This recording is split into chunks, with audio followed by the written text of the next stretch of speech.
Hello. Today we're going to talk about the respiratory system, and I want to try to point some of the features out to you guys on the torso model first, and then we'll talk about them. So, starting up here with our nose, we have an external nose, and then all of this space in here is known as the nasal cavity. So air can come in through our nose and travel down this way. These are the lips, and that would make this large muscle the tongue.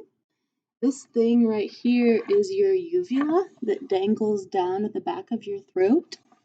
So let me move you guys closer to here.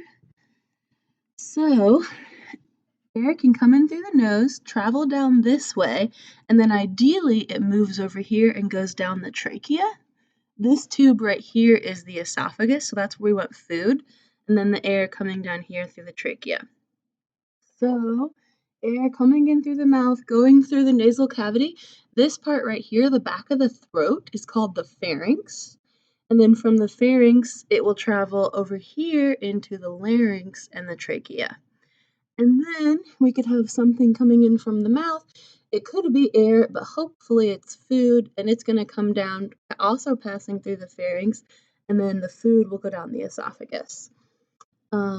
Here is the trachea and the larynx, and I think I'll talk more about that in the video that focuses on them. So let's take a look at the content now. I'm going to switch over so that you guys can see my slide. And then for the rest of this video, we're just going to focus on the upper respiratory system. So starting with the nose, I already mentioned how we have an external nose and then an internal nasal cavity. The nose is special because it's the only part of the respiratory system that's actually external. And like always, we're going to pay close attention to the structure and then relate that back to our function. The nose, the nasal cavity, is lined with what we call respiratory mucosa. That would be our pseudostratified ciliated columnar epithelium. We're familiar with that. It has the cilia to move debris along. And then remember that it contains goblet cells that are able to hold mucus. The nose has specific seromucous nasal glands that produce mucus. So in the lamina propria, if you recall, the epithelial tissue has to sit on top of connective tissue. So lamina propria is the name for that connective tissue that's underneath the epithelial tissue. So a whole lot of words. Normally I just call this respiratory mucosa. So anytime I say that, please picture the pseudostratified ciliated columnar epithelium with goblet cells, and in the nose, seromucous nasal glands. Our nose does a lot of things for us. Probably the most obvious one is that it provides an airway.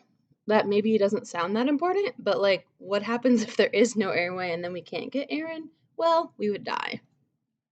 And you're supposed to breathe in through your nose instead of your mouth because your nose is able to help moisten the air, like it adds water to it, and help warm the air up. If you're someone who gets nosebleeds, you're familiar with the idea that the nose has a lot of capillaries, and all those capillaries help it be able to warm the air up. In addition to moistening it and warming it, it also filters and cleans the air that we breathe in. So that's the function of our nose hairs, is like filtering. And then also that respiratory mucosa with the cilia.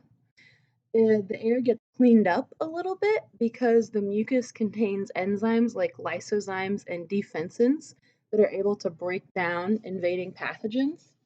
And then also, if we're familiar with sneezing, the nose has a lot of sensitive nerve endings where if something triggers it, it can cause a sneeze, and then that would be like expelling whatever particle is in our nose that we don't want to be in there. Serves as a resonating chamber for speech. What do I mean by that? Right now I'm plugging my nose. Can you tell how different my voice sounds? Like, that's crazy. The sound waves need to be able to like reverberate in our nasal cavity or else we sound different. A classic example of this is if you have rhinitis or inflamed mucus in your nose, commonly known as the common cold. When mucus fills up our nose, then our voice sounds funny. And if you recall from our sensory systems unit, the olfactory epithelium is located in our nose. Those are the special receptors that are able to detect smell. So that's a good nose going on. Let's take a look at the external nose. It is made of cartilage. Do you remember which kind? It is hyaline. Hopefully you remember that. And then the nostrils where we take in air are also called the nares. So nares, another name for nostrils. And then over here, we can see the nasal cavity. And then if you notice, there's these like indentions. It's not flat.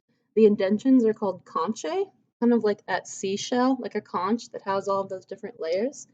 And anytime that we see kind of like folds or indentations like this, that's always an indication of increased surface area.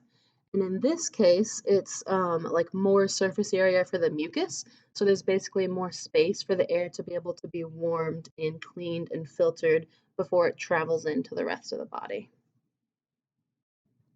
Here is a video that kind of demonstrates everything I just said. I recommend watching it. And then after the air makes its way through the nose, it's going to enter the paranasal sinuses. The paranasal sinuses are located around the nasal cavity.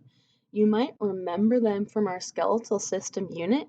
They're actually little hollow pockets within our bones. Their function is similar to the function of the nose, where it's able to, they also secrete mucus and they help to warm and moisten the air. But their main function is really in the skeletal system, and it's to make our head lighter.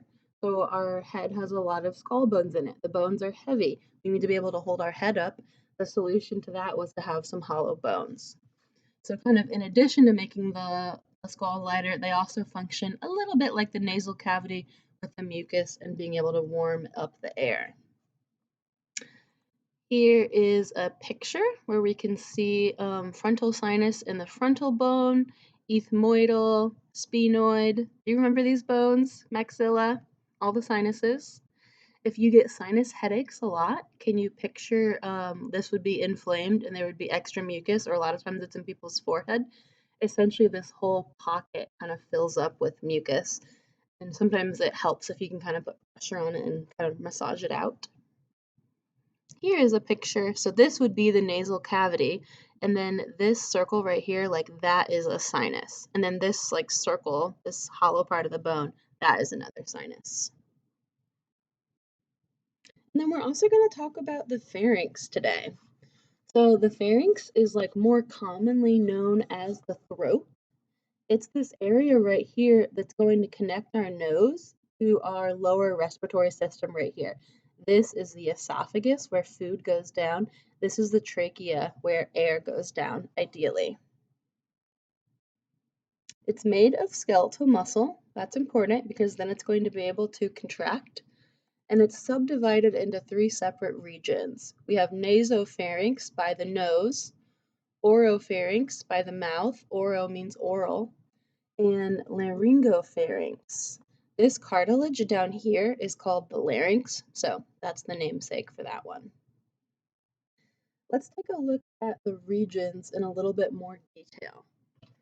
So the nasopharynx, actually, I'm going to go to the picture, but I will say these words to you guys because I just feel like that will make more sense. Okay, we'll stick with this picture.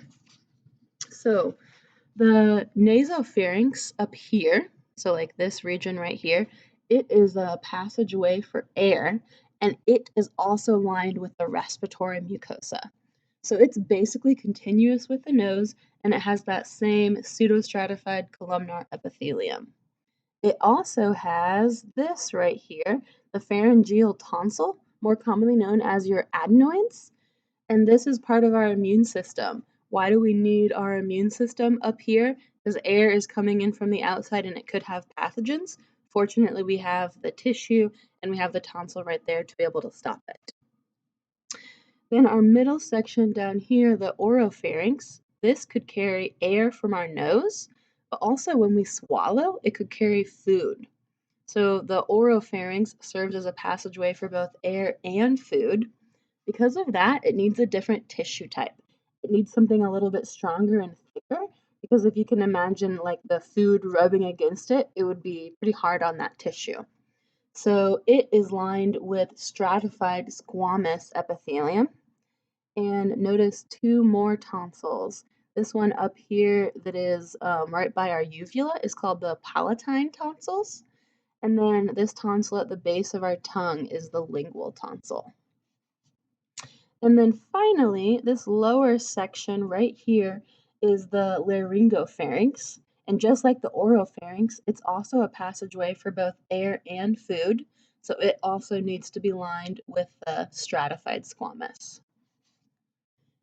Have you ever had experience where like you're drinking something and then you start laughing and it actually comes out your nose? So this should give us a little view into how that would be possible. So let's say that you have like this happened to me. I had Diet Coke in my mouth and then I started laughing and the pressure of me laughing forced the liquid up the nasopharynx and out my nose. So that is a real thing. Now that's not, don't try to do that. It's not good. We don't want to get you pop up there. That's really gross. But yeah, sometimes that happens. And then also, if we take a closer look down here, so the laryngopharynx, here's the esophagus again for food, here's the trachea for air. Sometimes the stuff doesn't get sorted correctly. So if air ends up going down the esophagus, the way that we get that air out is by burping, like we force the air back up. Or if food accidentally enters the trachea, that is what is called choking. And we do coughing to try to expel that back up. Thank you for listening, and please let me know what questions you have.